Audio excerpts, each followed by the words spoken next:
Hi, and welcome to Hush Loudly on Can TV. I'm Jerry Bingham, your host, where we talk about all things introverted. And today, we're going to talk about introverting over the holidays. And for you introverts, you know what that means. We're Thanksgiving, whatever you celebrate in December, whether it's Christmas, Kwanzaa, or whatever you celebrate, and there are all these gatherings, we're going to talk about that and how you make it through those times. So my guest is someone that I call the star of Can TV. Her name is Christina Steed, and she has a show called For the Culture. So I'd like to introduce you to Christina. Hey, Christina. Hey, Jerry. Hey, audience.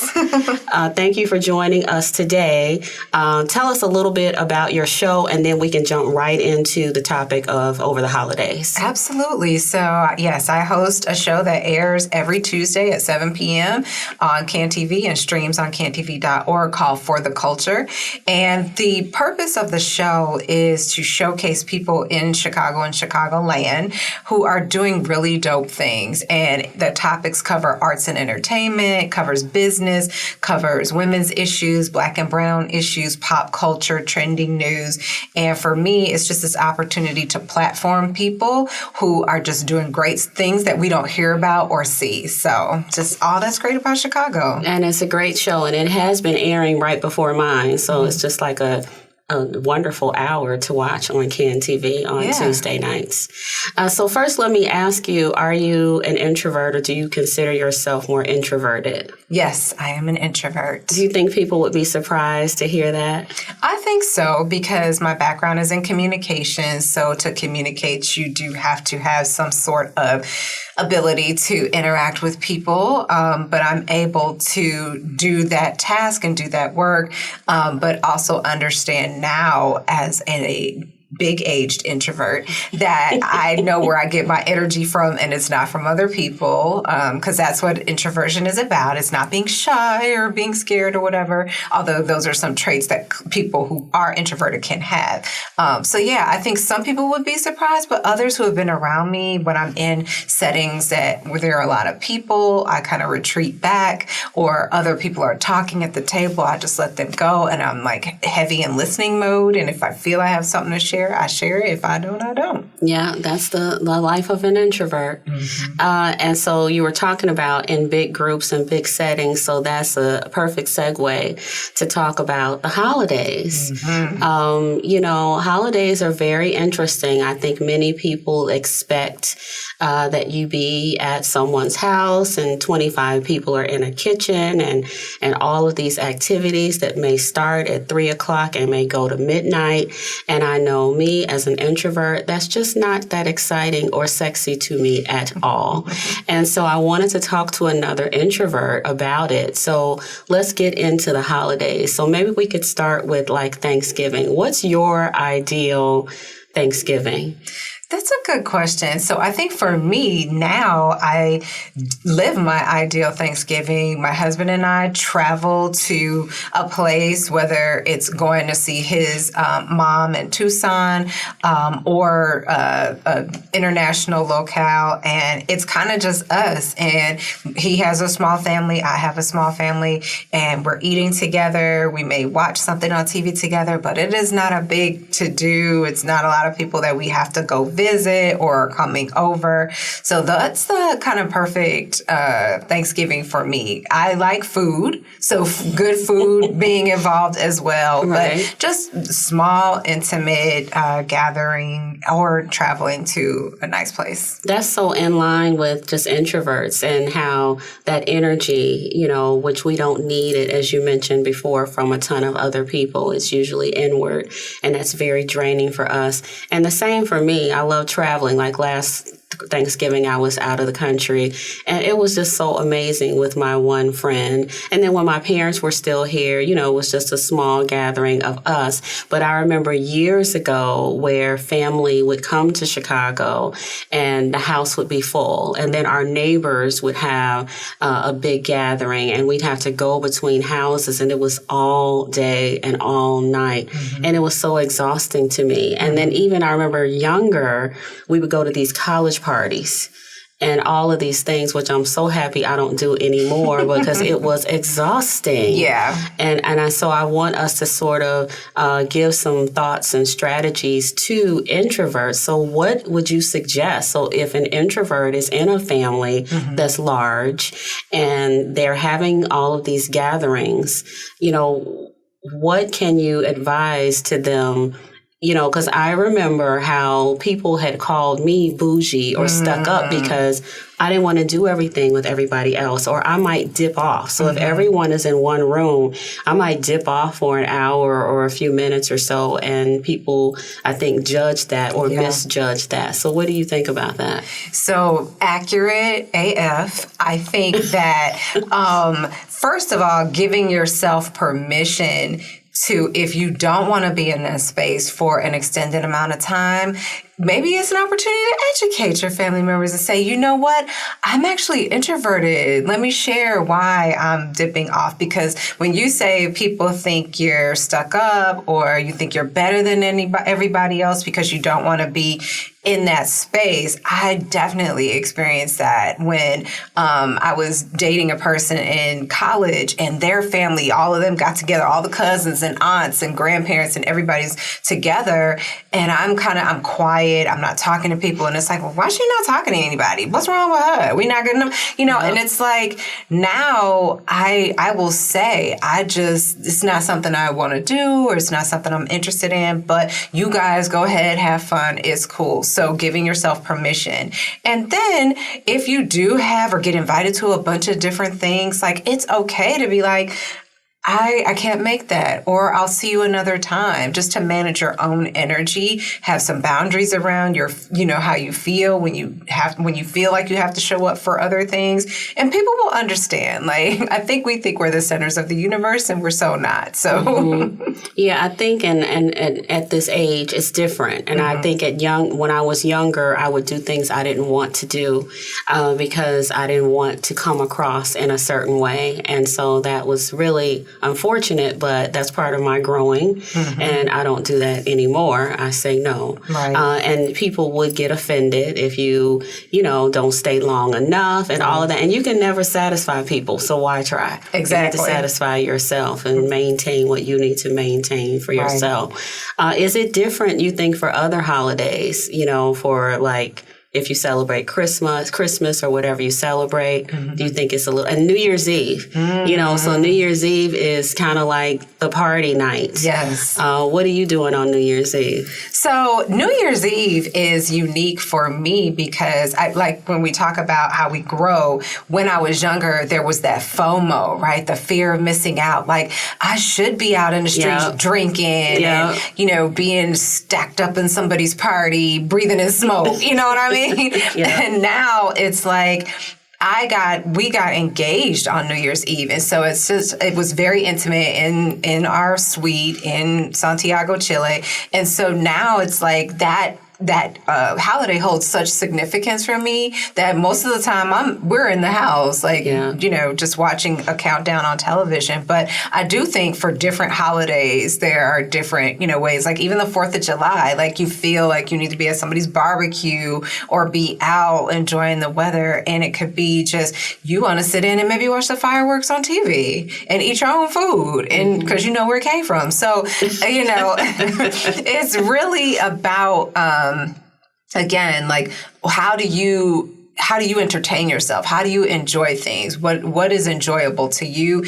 And then that's what you can gravitate towards to curate your own way of enjoying life with other people. Yeah. You said so much that you got my mind kind of spinning, because you made me think about how one of the strategies that I would suggest to someone, if you still feel like you have to do these things, you have to show up at Big Mama's house or whatever, I would suggest you go really early and leave, but your face is seen, or you go really late, where everybody's drunk or whatever, or tired or sleepy, and with your face has has been seen. I want to go back to you and you and Munson getting engaged.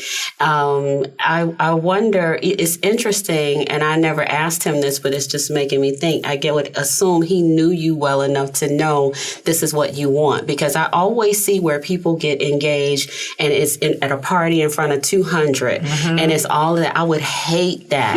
And so I love that he knew exactly what you wanted, because I think there's an assumption that it's supposed to be in front of every person that this girl knows, that this my fiance, your future fiance knows. Right. So I love that he did that, and I'm sure it was a surprise. You weren't expecting it. It was a total surprise, and yes, it was definitely in line with who I am. And it was funny because maybe like a year before that, a friend of mine proposed to his now wife at a house party, and it was a game we were playing, and he proposed to her in front of everyone, and I think it was appropriate for them. Right. But in the moment I was like, oh my God, I would hate that. Right. And yes, we were on vacation for the holidays, and it was us in the suite by ourselves, and we had went to visit his mom right before that. He could have done it then, but he knew who I was, how I like, being private and it just being us. And that was fine. We didn't need to put on a show for a bunch of people. And then we took pictures and called people after. So, and I think you hit on some key words there about private and intimacy and just being us. And I think that's what introverts like. Yeah. That's what we crave versus our friends, the extroverts who we love and who we need. They crave the other thing. So they may want to be engaged at a group, at a party for 200 people. And we're not knocking that. Right. But not just at all. saying that we need something different. Yeah. Do you remember, like, before you got married with, like, your holidays and New Year's Eve, what did you do?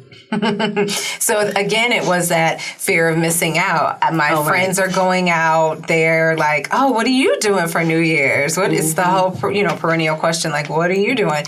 Well, I don't know. Well, there's this party or this club is doing this and it's $200 a ticket.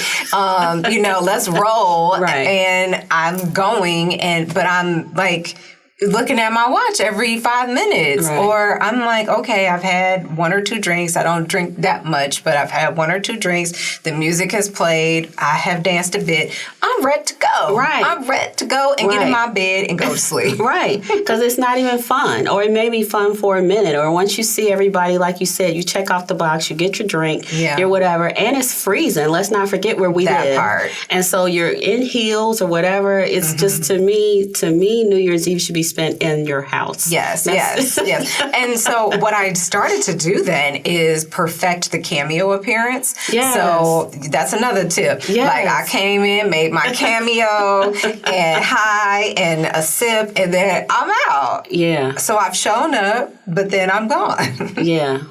Yeah. And I think a lot has to do also with our maturity, and understanding who you are and your identity. I think that helps. So very different from probably how we were in our 20s. Yeah, but I think these Mil Zs, the Gen Zs and Millennials are getting to know who they are quicker than we did. They are. So they will ghost. Like that's their thing. My thing was a cameo appearance. They gonna ghost. They gonna leave.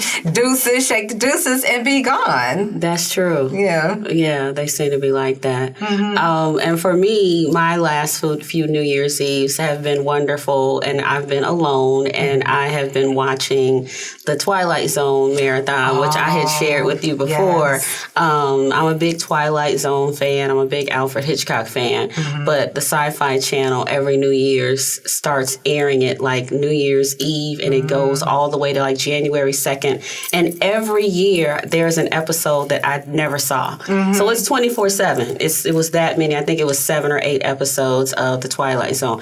And I love that. And I cook my favorite meal, and I may have some champagne, and I may be asleep at midnight, but it doesn't even matter. It doesn't matter. Right. And then I'll wake up and turn it back on. So it's like everybody needs to figure out what works for them. And that's for introverts and extroverts. And don't feel obligated to do all of these things that you know are not good for you or that are draining for you and just not fun. You don't have to do them. Yeah, and I think that for some of us, if we so want to host a party, we can host something very small, like 4 people or 6 people. And that might be getting to be too much, but you can have something where you create intimacy during the holidays with a small group of people. That could be nice. Or again, you could spend it by yourself or with your significant other. But there are ways, instead of having to go to every big party or big family gatherings. Right. And that's with all celebrations, not just the holidays.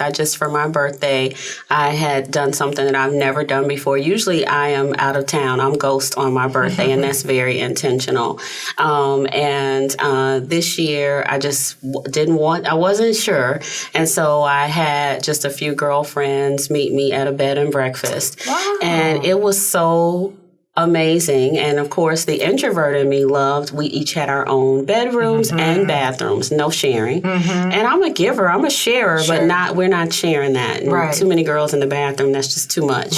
And you're waiting forever. And it was just lovely. And we played some games, and I'm not a game player.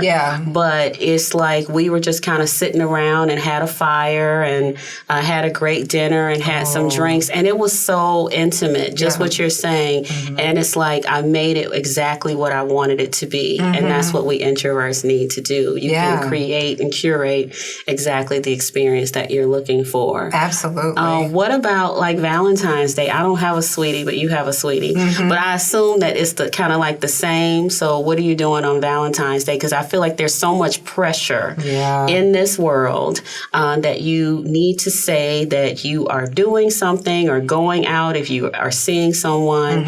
And what about advice to introverts for Valentine's Day? So I'll take this one based on before marriage and after marriage. So before I got married, Valentine's Day for me, even though I didn't have a special someone, I would treat myself special. So I would cook something. I would watch a sappy rom-com, because you need those in your life sometime. I would buy myself candy, and I was a big flower buyer. Like that, people say it's a waste of money. I will spend my money on flowers, and I was spending money on flowers for myself to just beautify my space, make me feel like have that energy of love around me.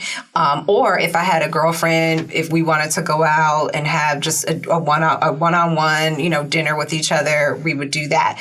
Then after getting married, Valentine's Day, it's cool, but it's like not a Hallmark holiday, but like Valentine's Day for us is every day. Like we try to really treat each other with love and respect and all of that every day. But because we travel a lot, so if he's in town for Valentine's Day, we'll go to dinner someplace, keep it real simple, or catch a movie or a play, and we have a nice conversation, and just have a dinner, and it's very nice and intimate. So So introverts, I hope you're listening to this, and extroverts who are married to or dating introverts. This is some good stuff you need to hear, and not assume that we want to do what everyone else is doing or what you see on TV or what you think women and men want. Your introverted spouse may want something totally different. Yeah, and we probably forgot to mention my husband is an extrovert. Yes. And I'm an introvert. So, yeah. And that happens often. It's that balance. I think we give and take, and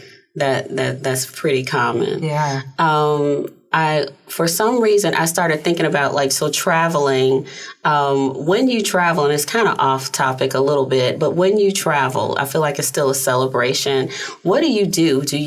Are you more like a chilled vacationer, or are you adventure seeking and you're climbing mountains and doing things like that? So like when you and your husband are away for the holiday, and especially with him being the extrovert and you being the introvert, how does that work? So I say it is vacation, not recreation. So I'm not rappelling or ziplining or any of that. I do work out on my vacation, so I may hike or walk or do things like that. But especially if we're someplace where it's warm and tropical, I'm on a beach, I'm by the pool, I'm really trying to relax and unplug.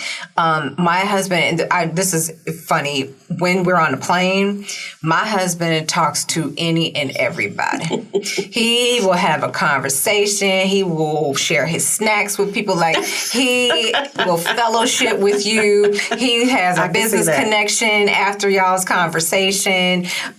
He'll pray with you. Like, he will talk to people. Whereas I be having these guys on, or I have a book, or I have my Kindle. Like, I'm just not trying to talk to people in the airport or on the plane. And no offense, it's just, I don't want to have to do that small talk stuff. Right. So. And that is one characteristic of introverts that I've done in my research. We don't care for the chit chat, the idle chat, the small talk. We care about conversations that have meaning, and not to disrespect chit chat, but just, we don't need it. We don't have to have it. And it's funny how I think that you are signaling people, because I do the same when I travel. And I travel, like Thanksgiving when I went to Dubai with my friend Elaine. She is a Munson. She is extremely extroverted. She talks to everybody. She gets us in everything. She gets us, and I'm just right behind her, grateful. Yes. Talk. Go ahead, girl. Right. And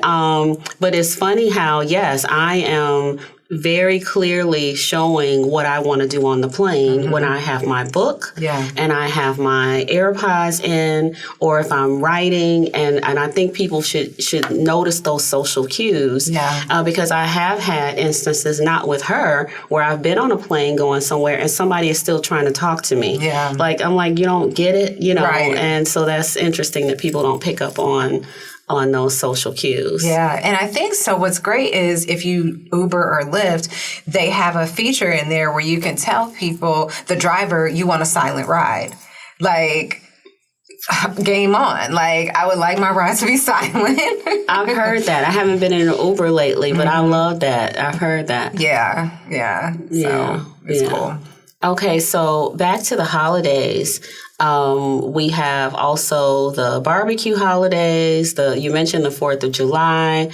So everyone should just be more mindful of, I want people to be more mindful of their guests. So if you are throwing a big bash, a big party, according to research, half the world is introverted. So that would mean that half of the 100 people that you are inviting are introverted. Yeah. And so I want people to be more mindful and thoughtful, not be offended if we don't show up, not be offended if we dip out, you know, and just understand that we just like things that are different. Yeah. I remember one day you sent me a text because we had been talking about introversion, and I think on a panel, and you were saying how you were leaning into it. I don't know if you were at a conference or a cocktail party. Yeah. And you were, I think, embracing it and talking about your observations. Do you remember that? I absolutely do. Like it was yesterday, because it was such a clarifying moment for me.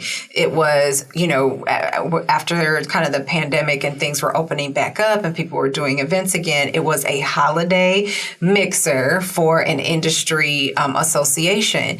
And I went there by myself. So that's number one. Like, even just going to places by yourself, I think you have some courage, right? Because you don't have someone to like buffer the uncomfortable feeling of being someplace by yourself. Yes. So I walk in by myself, room full of people I don't know. I grab a drink and I'm at my little table and I'm just looking around, and people are coming to talk to me, and I'm engaging them on a one-on-one basis, right? It's not I'm holding court with a bunch of people. And I did my cameo appearance. Stay there for about 25 minutes, had a couple chats, and then I was able to go. And it was fine. And I texted you like, I felt okay. I didn't feel I needed to talk to everybody in the room, or I needed to represent for the company I was working for at the time. It was, I approached this event on my own terms, and it was okay. And the conversations that I did have were meaningful enough, right? Yes. We had a witty repartee, and then I was gone. So I was like, I'm feeling this now more than ever. Because there was a time where I would have an expectation on me, or I would imagine that I would have this expectation that I'm supposed to be networking with everybody and I'm supposed to come away with 5 business cards and, I should maximize my visibility at this event. I'm like, no, I'm here and I've talked to 2 people and that's okay. And I bet the 2 people that you talked to, you had some sort of authentic conversation with them, and that probably turned into a relationship if they were brand new or continued an existing relationship. That's one thing I've noticed about myself when I used to go to a lot of conferences. There are people who I'm still in touch with. The 2 people that I met at 1,000-person marketing conference or something in California or somewhere where everybody else is spread out trying to meet as many, but I talked to that 1 or 2 people and we have partnered on something or we've built something together just from that one meeting. And I think that's something that introverts are good at and we're naturally good at doing when we have some kinship or friendship and we start a conversation or they start a conversation with us. Yeah, absolutely. Totally agree. Yeah. So what else do we want to cover? I think we covered the holidays, but I hope this is some good advice to people for gatherings, period. Conferences, gatherings for the holidays, planning for your spouse. Oh, here's another thing I meant to ask you.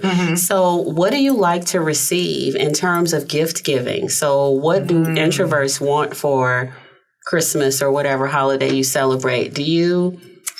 That is a good question. I mean, because as an adult, I don't get as many gifts, and I'm not really a gift person. It's really the sentiment. Like if you've thought about me and you've given me either some candy or a nice journal like that. That's probably what I do. Like I like writing instruments. So I like journals. I like nice pens. I'm a pen snob. I like tea because that's a part of my ritual for myself. So nice teas and things like that. So yeah, those are kind of the gifts that I like. And so I would say to the extroverts shopping for their spouses, just pay attention to what your introvert is doing and what they seem to enjoy and see if you can repeat that and give them that for Christmas. Yeah. So I think that's about all we have time for today. Christina, tell us a little bit more about your show and how people can follow you for sure and learn more about you. Yeah. So if you want to connect with me on the social media platforms, I'm at CC Steed on Twitter. And of course, I'm on LinkedIn. And For the Culture, again, airs Tuesdays at 7 p.m.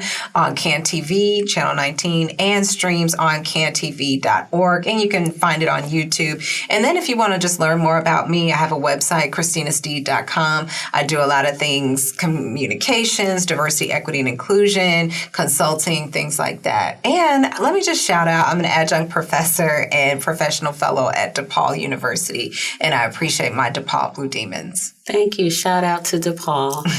Thank you so much for joining us today. It's been a pleasure to have you on Hush Loudly on CAN TV. Thank you, Jerry.